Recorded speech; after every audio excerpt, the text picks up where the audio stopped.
नमस्कार। आज चुनाव आयोग का जो बिहार का मुद्दा चल रहा है, जो वोटर लिस्ट संशोधन का, उस मुद्दे पर आज चर्चा करूंगा कि सत्ता पक्ष कह रही है कि चुनाव आयोग का जीत हो गया और विपक्ष कह रही है चुनाव आयोग का हार हो गया। यहाँ पर जहाँ तक मैं समझता हूँ कि सत्ता पक्ष का जीत और विपक्ष का हार नहीं हुआ, बल्कि चुनाव आयोग ने विपक्ष को, सत्ता पार्टी को और चुनाव आयोग को फंसा दिया। यहाँ पर विपक्ष को भी, जो सुप्रीम कोर्ट है, वो फंसा दिया और चुनाव आयोग को भी फंसा दिया। मतलब किसी की जीत और किसी की हार यहाँ पर हमें दिखाई नहीं देता। जो सुप्रीम कोर्ट ने कहा कि चुनाव आयोग एक संवैधानिक संस्था है, उनके कार्य को मैं रोक नहीं सकता, लेकिन उन्होंने कुछ निर्देश सुप्रीम कोर्ट से दिया गया, जैसे आधार कार्ड, वोटर आईडी कार्ड और राशन कार्ड। अगर चुनाव आयोग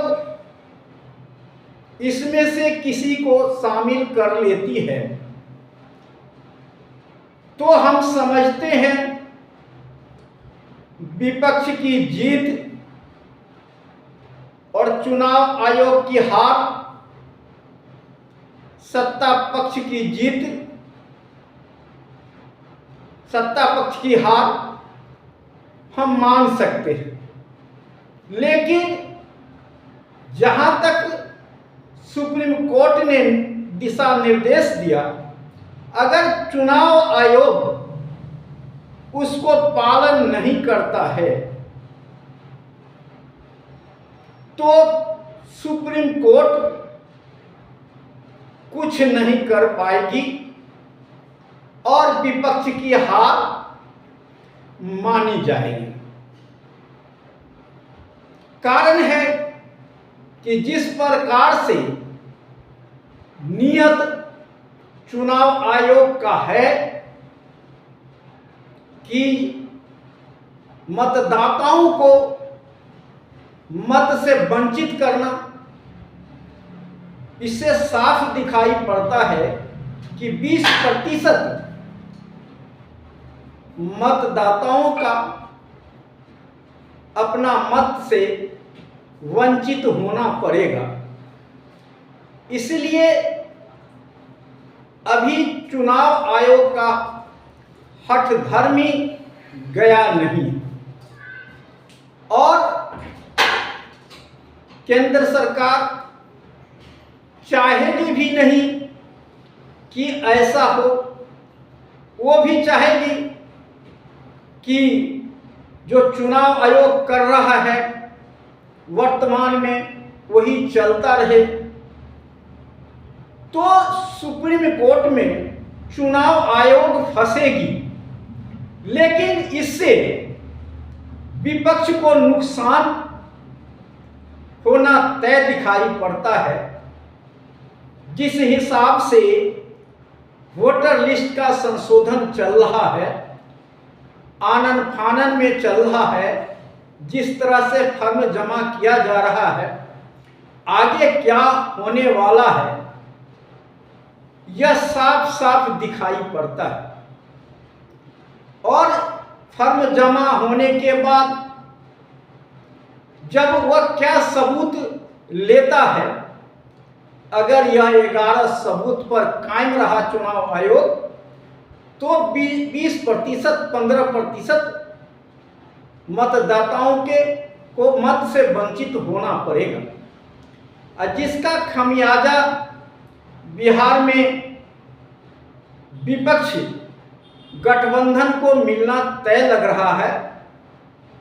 अभी भी यह शंका बनी हुई है और खास करके नीतीश कुमार को सबसे ज्यादा नुकसान होने की संभावनाएं दिखाई पड़ता है। बीजेपी की जीत दिखाई पड़ती है, लेकिन नीतीश कुमार को हार दिखाई पड़ती है, क्योंकि बीजेपी ने पूरे देश में इस तरह का लाने की व्यवस्था करने जा रही है, इसलिए कहीं ना कहीं बीजेपी को तो जीत है ही है। लेकिन यहाँ पर नीतीश कुमार का हार इसलिए दिखाई पड़ता है कि जो वोट बैंक जो विपक्ष का है वही वोट बैंक नीतीश कुमार का। अगर विपक्ष का वोट में कमी आएगा तो नीतीश कुमार के वोट में भी कमी आना स्वाभाविक है, क्योंकि दोनों का वोट बैंक एक ही है। और जब वह वोट बैंक अगर उसकी नाराजगी होगा तो बिहार में नीतीश के ऊपर आक्रोश, नीतीश को आक्रोश उसका झेलना पड़ेगा और नीतीश को मतदान में वोट में कमी आने की संभावनाएं पूरी तरह बनती हुई दिखाई पड़ेगी, क्योंकि विपक्ष को तो सहानुभूति की कुछ मिलेगा भी, उसका परिणाम मिलेगा, लेकिन नीतीश कुमार को खमियाजा भुगतना पड़ेगा। वो अगर इस समय वोटर लिस्ट में उनका नाम किसी तरह जुड़ जाता है तो भी उसका आक्रोश नीतीश कुमार को झेलना पड़ेगा और वो वोट इंडिया गठबंधन के पक्ष में जाएगा, ऐसा भी दिखाई पड़ता है। तो यहाँ पर जो 20% और 15% जिसका वोट कट रहा है, अगर वह किसी प्रकार जुड़ गया तो सीधे सीधे इंडिया गठबंधन को फायदा दिखाई पड़ता है। नहीं तो इंडिया गठबंधन को और नीतीश कुमार को दोनों को नुकसान झेलना पड़ेगा। अगर नीतीश कुमार का नुकसान झेलना पड़ेगा तो उसका नुकसान बीजेपी को भी मिलना तय है। इसलिए बीजेपी इससे खुश होगा ऐसा हम दिखाई नहीं पड़ता है, बिहार में दिखाई नहीं पड़ेगा, क्योंकि नीतीश का वोट बैंक से ही बीजेपी जीत रही है और उसी के वोट बैंक से सत्ता में आ रही है। अगर नीतीश कुमार का वोट बैंक खसकता है तो इसका फायदा विपक्ष को मिलेगा और बीजेपी को उसका नुकसान मिलेगा। अगर 15-20% अगर वोट बैंक इंडिया गठबंधन को जो नुकसान किया जा रहा है, वोटर को खत्म किया जा रहा है, और बाकी बचा हुआ वोटर में से भी नीतीश कुमार का वोटर इंडिया गठबंधन के साथ आएगा, तो यह कहना मुश्किल हो जाएगा कि जो बिहार में सरकार किसको बनेगी, क्योंकि हम जहां तक आकलन कर रहे हैं, देख रहे हैं कि वह किसी न किसी रूप में जो वोट जो है कुछ लोगों का 10% लोगों का किसी न किसी रूप में अंत तक वह वोटर लिस्ट में नाम आ जाएगा, वह किसी न किसी सबूत को व्यवस्था करेगा।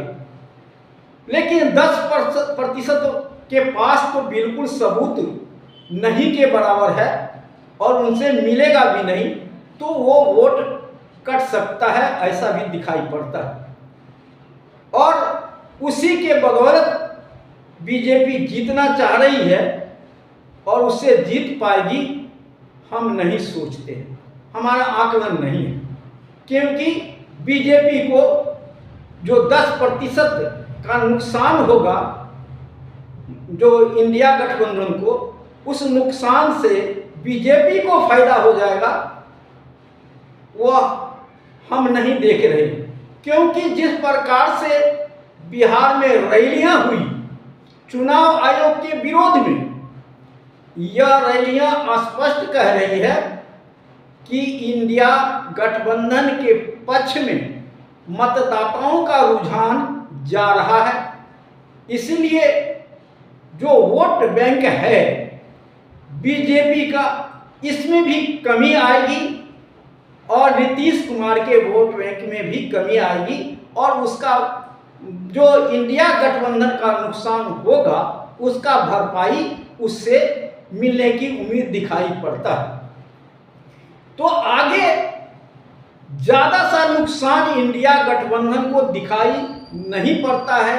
अगर वोटर कार्ड, आधार कार्ड और राशन कार्ड को मान्यता मिल जाती है तो इंडिया गठबंधन की पूरी तरह जीत सुनिश्चित हो जाती है। इंडिया गठबंधन को सरकार बनना निश्चित हो जाता है।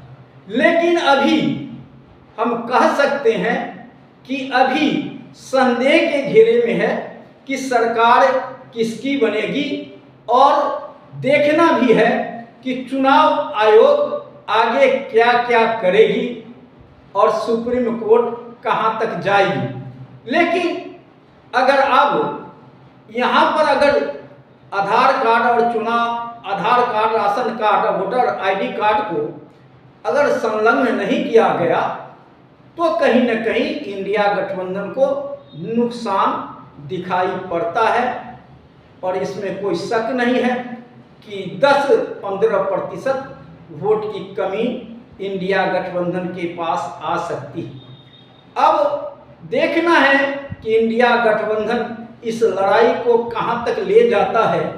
सुप्रीम कोर्ट में तो अब चला ही गया, लेकिन सुप्रीम कोर्ट जो अगला डेट है उस पर क्या सुप्रीम कोर्ट अपना आदेश देता है और चुनाव आयोग सुप्रीम कोर्ट के बीच में क्या सवाल रखता है, क्या सबूत दिखाता है कि कितना हमारे पास वोटर बने हैं या नहीं बने हैं, तो यह आगे 28 तारीख को ही पता चलेगा। और उसके बाद ही पता चलेगा कि इंडिया गठबंधन और एनडीए गठबंधन का जीत का स्वरूप क्या होगा। आज इतना ही। जय हिंद, जय भारत, नमो बुद्धाय।